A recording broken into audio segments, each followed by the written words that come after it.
Bugun sizlar bilan Synergy Holdingdagi biznesni qo'llab-quvvatlash bo'yicha asosiy bo'lim rahbarlaridan kerakli ma'lumotlarni qisqa intervyular shaklida bilib olamiz. Birinchi suhbatlashadigan insonimiz transport bo'limi boshlig'i Javohirxon Abulhoshimovich bo'ladilar. Marhamat. Assalomu alaykum. Charchamayapsizmi Javohirxon aka? Omonmisiz? Ishlaringiz yaxshimi? Bezovta qilmadingmi? Bemalol, keling. Javohirxon aka, savolim quyidagicha, ko'p vaqtingizni olmayman. Transport bo'limi boshlig'isiz va aynan holding tarkibida nechta transport bor? Nechtasi yuk avtomobillari, nechtasi yengil avtomobillar? Birozgina ma'lumot bersangiz. Hop, hozir holdingimiz bo'yicha 136 ta avtomobillarimiz mavjud. Shulardan ikkita yuk 5 tonnalik Isuzu avtomobili, 20 ta Labo avtomobillari va qolgani yengil avtomobillar. Demak, umumiy 136 ta avtomobillarimiz bor. Bu avtomobillar demak xodimlarga topshiriladi, biriktiriladi, shunaqa? Albatta, yengil avtomobillar xodimlarni rag'batlantirish uchun, yana qanaqadir motivatsiya berish uchun ularga beriladi. O'ziga beriladi. O'z-o'zlariga beriladi. Gap so'z boshqa kun emas.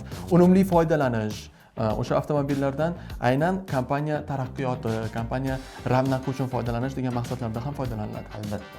Bor bo'ling. Ana endi esa transformatsiya va IT bo'limi boshlig'i hurmatli Azimjon Ergashevich bilan qisqa suhbat qilamiz. Ular biroz bezovta qilamiz. Assalomu alaykum. Assalomu alaykum.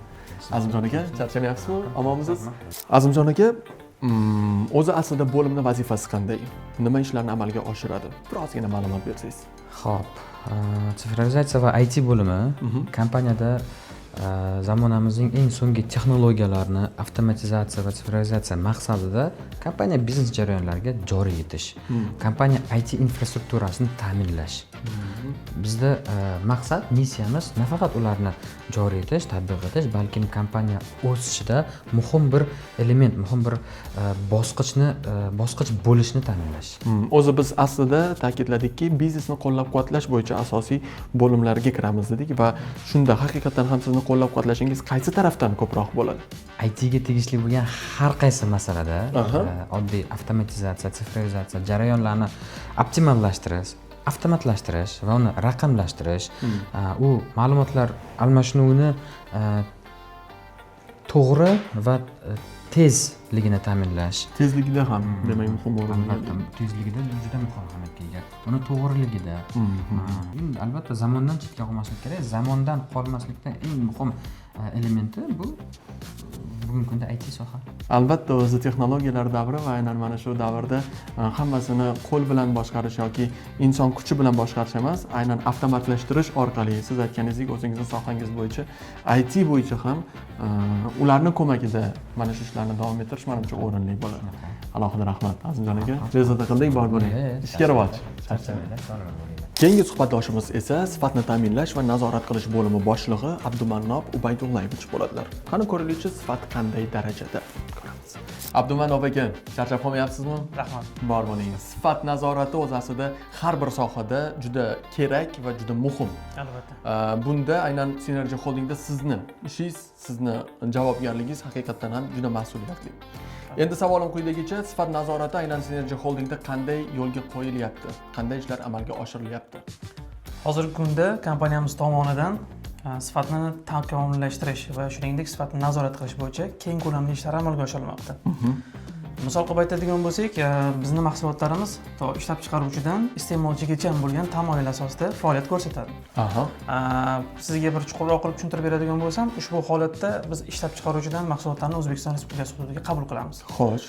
Har bir mahsulotlarimiz belgilangan normalar asosida laboratoriya talablariga javob beradigan tekshiruvlardan o'tkaziladi va muvofiqlik sertifikatidan olinadi. Ushbu sertifikatlar orqali bizning mahsulotlarimiz barchasi belgilangan tartibda joylashgan va sertifikat olgan GDP sertifikatlarimiz, skladlarimizga yo'naladi doimiy ravishda. Skladda saqlanadimi? Gapingiz bo'ldimi? Albatta, mahsulotlarimizni bizni davlat tomonidan tasdiqlab berilgan maxsus ro'yxatdan sertifikatsiyadan o'tgan skladlarimizda doimiy ravishda saqlab boriladi. Doimiy ravishda ularning faoliyati, namligi, harorati nazorat qilib boriladi. Kunlik, haftalik, oylik va yillik. Shuningdek, mahsulotlarimiz belgilangan hududlarga, ya'ni iste'molchigacha yetkazib berish jarayonlari tashkil etilgan bizda. Barcha jarayonlar o'sha aytib o'tganimdek davlat tomonidan ajratilgan, ya'ni GDP standartlari bo'yicha amalga oshiradi. To bizdan iste'molchigacha yetib borgan jarayonlarda mahsulotlarni barchasi harorat, namlik jarayonlari doimiy ravishda nazorat qilib boriladi. Shuning uchun biz o'z mahsulotlarimizga to'laqonli javob bera olamiz. Bor bo'ling. Umid Usmonqulovich, Synergy Holding tarkibiga yangi xodim ishga kiraman desa, qiziqib, mana shu kompaniyani kuzatib va bugungi kunda men ham sizlarni oilalariga qo'shilaman desa, uni qaysi jihatlariga asosan e'tibor qaratasiz? Albatta biz Synergy Holding tarkibiga ishga qabul qilishimizda insonlarning eng avvalo insoniy fazilatlariga e'tibor qaratamiz Tabiiyki. va keyin sohaga bo'lgan hurmati Albatta. va albatta bilim darajasini e'tiborga olamiz. Synergy Holdingda bugungi kunda nechta xodim ishlaydi? Bizda xodimlar soni bo'yicha 2025-yil 1-yanvar holatiga 1 yil oldin. 1 yil oldin 250 nafar xodim faoliyat yuritardi. Xo'p. Hozirgi kunda bizni holdingda 450 nafar xodim ish faoliyatini yuritmoqda.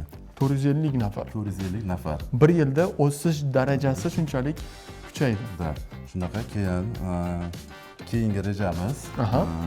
keyingi 2 yilda xodimlar sonini 1000 nafarga yetkazish. 1000 nafarga yetkazmoqchisizlar. Gap so'z bo'lishi mumkin emas. Ma'lumot uchun alohida rahmat.